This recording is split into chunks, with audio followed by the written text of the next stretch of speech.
हे बघा साहेब, हे आपली जमीन आहे बघा. जमीन तर लय तुम्हाला आहे, आईनं कमवली तुमच्या. हे आहे ना कुठली, स्वतः जेव्हा कमवलेली जमीन आहे सगळी.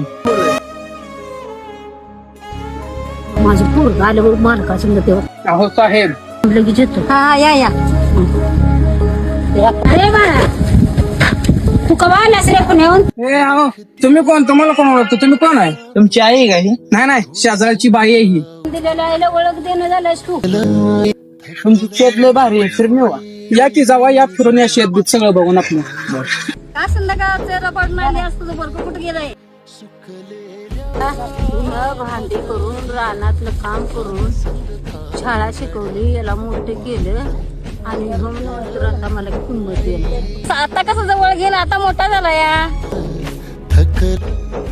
चल आता जाऊया करता. मग साहेब, कशी शेती आपली? शेती बिती भारी आहे आणि एक नंबर तुम्ही बसून कमवता 1 लाख रुपये. तुम्हाला कामाला काय गरज आहे? का हो साहेब, असं का बोलायला लागलाय? अरे तो तुझ्या आईची किंमत ठेवणार, कंपनीची काय किंमत ठेवायची आहे? अहो साहेब, चुकलं माफ करा. हो साहेब, लो साहेब, चुकलं माफ करा. कॉन्टॅक्ट तुम्ही जायचो. या ग, मला साहेबांनी कामावरून काढून टाकलं. शाळा शिकवून ते तुला मोठं केला रे, नोकरीला त्यांनी लावलं. तुला आता पैसा दिसायला लागलाय, आई कशी दिसत? आईला विसरलास? या ग, माझं खरंच चुकलं. ए बाळा, इकडे. अरे बाळा, आपल्याजवळ 4 पैसे आले म्हणून गरिबीची जाण ठेवायची. आपल्याजवळ 4 पैसे आले म्हणून हवेत उडायचं नाही. आणि आता मला तसं बोललास तसं दुसऱ्याला कुणाला बोलू. गरिबीची जाण ठेवायची.